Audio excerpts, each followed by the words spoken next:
Hello, कैसे हैं आप सभी लोग? उम्मीद करते हैं कि अच्छा होंगे। आप लोगों का रेलवे ज्ञान मंत्रा यूट्यूब चैनल में स्वागत है। देखिए, यहाँ पर आरआरबी जेई का सीबीटी 1 का एग्जाम समाप्त हो चुका है और अब हम देख रहे हैं कि कट ऑफ कितना जा सकता है। जैसा कि मैंने पहले भी कट ऑफ का वीडियो बनाया, बहुत से लोग कह रहे हैं कि इतना कट ऑफ नहीं जाएगा। तो मेरे भाई, ऐसा नहीं है कि आप अगर 50 अटेम्प्ट करके आए हो, 40 अटेम्प्ट करके आए हो, तो सब इतने ही अटेम्प्ट करके आए होंगे। वैकेंसी बहुत कम है, फॉर्म बहुत ज्यादा भरे गए हैं। पेपर देखिए, थोड़ा सा लेंदी आया था, टफ नहीं आया था। जो लोग बोल रहे हैं पेपर टफ था, पेपर लेंदी था थोड़ा सा। बाकी अटेम्प्ट करने वाले 80 प्लस भी अटेम्प्ट किए हैं। तो कट ऑफ देखिए, ना बहुत ज्यादा कम जाएगा, न बहुत ज्यादा ज्यादा जाएगा, लेकिन प्रीवियस ईयर में जितना कट ऑफ गया था, अनुमान है उससे ज्यादा ही जाएगा। हम आज यहाँ पर देखेंगे आरआरबी गुवाहाटी जोन से कितना कट ऑफ जा सकता है। आरआरबी गुवाहाटी जोन से कितना कट ऑफ जा सकता है। हो सकता है मेरे द्वारा बताया गया कट ऑफ आपको ज्यादा लगे, लेकिन ठीक है, आपको कट ऑफ कम बता के भी मैं गुमराह नहीं करूंगा। ज्यादा बता रहा हूं, अगर इससे कम आया, आपका सिलेक्शन हो गया और अच्छी बात है। यहाँ पर हम एक अनुमान लगा रहे हैं सिर्फ, और अनुमान गलत हो सकता है। चलिए, कट ऑफ जानने से पहले हम ये देख लेते हैं कि 2019 में कितना वैकेंसी था, कितने फॉर्म भरे गए थे, और 2024 में कितना वैकेंसी है, कितने फॉर्म भरे गए हैं, क्या कंपटीशन का लेवल है। ये सब देख के समझने का प्रयास करेंगे तो थोड़ा अच्छे से समझ में आएगा। आप लोग जानते हैं कट ऑफ मेनली दो तीन चार बातों पे निर्भर करता है। पहला, कितना वैकेंसी है, कितना फॉर्म भरे गए, कितने लोग एग्जाम दे रहे हैं, और उसके बाद आता है कि पेपर का लेवल कैसा है। और लास्ट में आजकल एक बहुत, ये आजकल नॉर्मलाइजेशन नहीं है, सन 2000 से नॉर्मलाइजेशन होते आ रहा है। नॉर्मलाइजेशन बहुत क्रूशियल रोल प्ले करता है कट ऑफ डिसाइड करने में। चलिए देख लेते हैं, वो सब बात की बातें हैं कि 2019 में क्या था। देखिए, 2019 में गुवाहाटी जोन से बात कर रहा हूँ, वैकेंसी था 586। फॉर्म जो भरे गए थे लगभग 80,000 के लगभग फॉर्म भरे गए थे। ठीक है।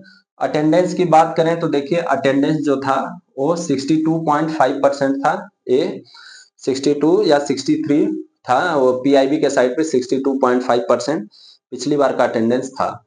अगर हम 80,000 देखिए, फॉर्म जितने लोग भरते हैं उतने एग्जाम देते नहीं है, तो 50,000 लगभग लोग एग्जाम सीबीटी 1 का दिए थे। सीबीटी 2 के लिए आप लोग जानते हैं जितना वैकेंसी होता है उसका 15 टाइम्स सीबीटी 2 में सिलेक्ट होते हैं, तो सीबीटी 2 के लिए 8790 कैंडिडेट सेलेक्ट होने थे। अगर आप यहाँ से रेशियो निकालेंगे तो यहाँ से आपको ये समझ में आएगा कि प्रत्येक 6 कैंडिडेट में से एक कैंडिडेट जो है वो सीबीटी 2 के लिए जा रहा था। ये बात हो गया 2019 का। 2024 की बात करें तो वैकेंसी है 225, और जो फॉर्म फिलअप किया गया है वो 24,194 है। जो फॉर्म फिलअप किया गया है वो 24,194 है। आरटीआई के माध्यम से फॉर्म का डेटा है, तो ये तो एक्यूरेट ही होगा, आरटीआई एक्यूरेट।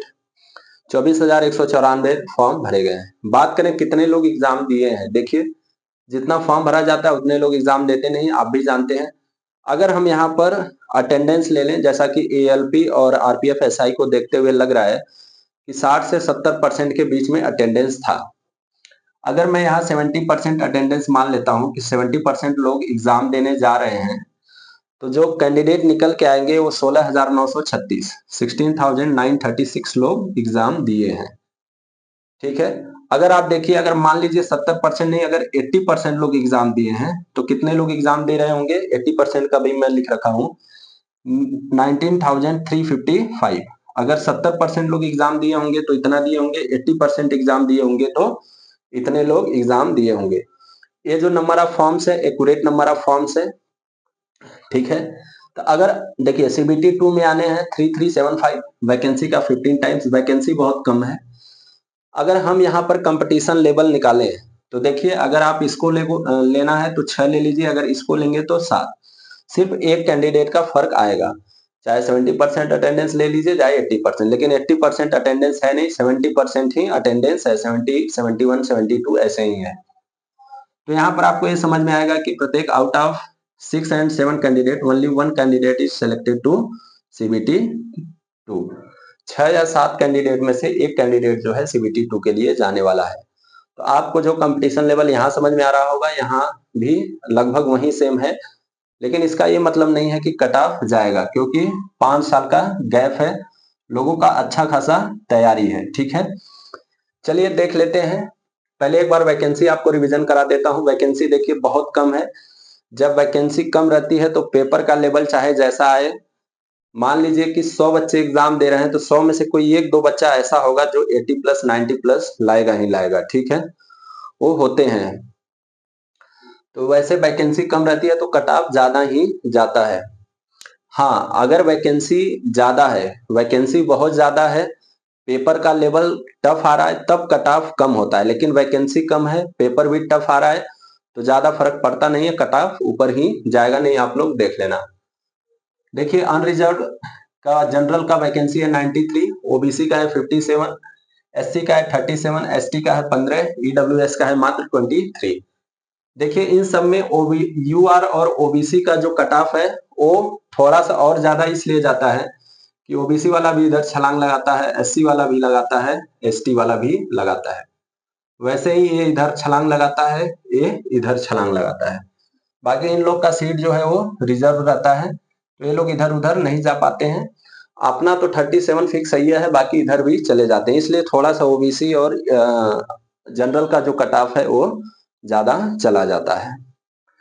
चलिए बात कर लेते हैं कि 2015 में, तो पहले आप लोग ये समझ लीजिए कि ये जो कट ऑफ है ये आउट ऑफ 100 है, 100 में से कट ऑफ है और नॉर्मलाइजेशन के बाद है, ठीक है, आफ्टर नॉर्मलाइजेशन, नॉर्मलाइजेशन के बाद का कट ऑफ है। 2015 में अगर बात करें, देखिए 2015 का डेटा नहीं है, कट ऑफ है हमारे पास। जनरल का देख लीजिए 72 है, ओबीसी का 67 है, एससी का 63 है, एसटी का 56 है और ईडब्ल्यूएस की बात करें तो उस समय नहीं था। बात कर लेते हैं 2019 में कितना कट ऑफ गया था। तो आपको पता होना चाहिए कि 2019 में जो कट ऑफ गया था वो कैटेगरी वाइज अलग अलग कट ऑफ गया था, पोस्ट कैटेगरी वाइज अलग अलग कट ऑफ गया था। तो जनरल का हम देखें तो जो मिनिमम कट ऑफ गया था वो 57 था और जो मैक्सिमम कट ऑफ था वो 75 था। किसी पोस्ट के लिए 75 था जनरल का, किसी पोस्ट के लिए 57 था।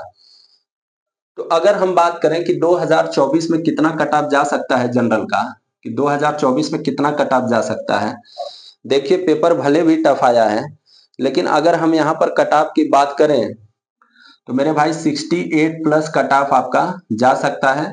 और जो ये कट ऑफ है ये नॉर्मलाइजेशन के बाद का मैं नंबर लिख रहा हूँ, रॉ स्कोर नहीं लिख रहा हूँ।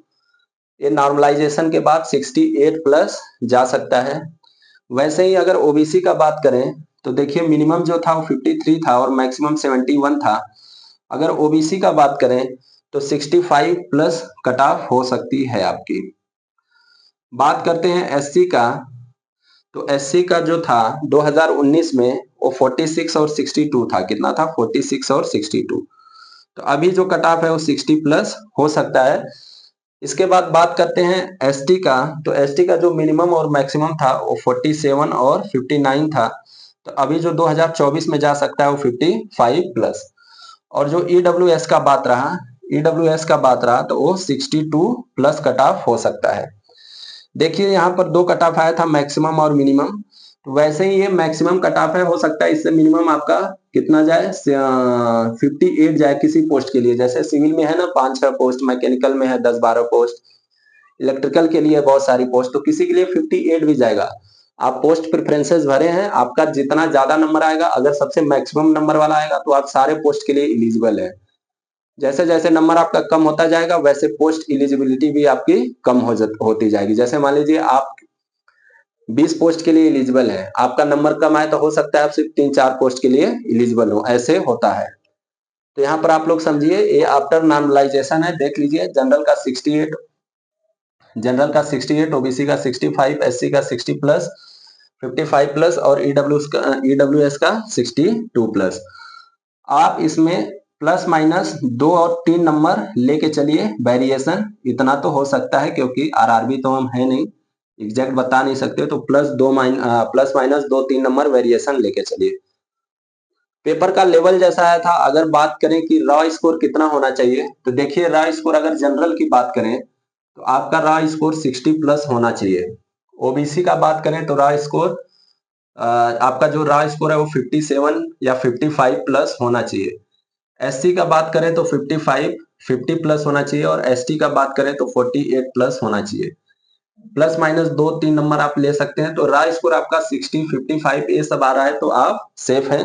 पेपर थोड़ा सा टफ आया है, तो नॉर्मलाइजेशन में जाहिर सी बात है 16 तारीख वाले नॉर्मलाइजेशन में कम नंबर बढ़ेगा, 17 में उससे ज्यादा और 18 में उससे ज्यादा। अगर आपको इस वीडियो से, देखिए कट ऑफ है, अगर आपको इससे थोड़ा बहुत हेल्प मिला हो तो आप शेयर कर दीजिए। बाकी आपको जो भी कंफ्यूजन हो कमेंट में पूछिए, रिप्लाई करेंगे। तब तक आप अपना ख्याल रखिए और CBT 2 के लिए पढ़ते रहिए। धन्यवाद।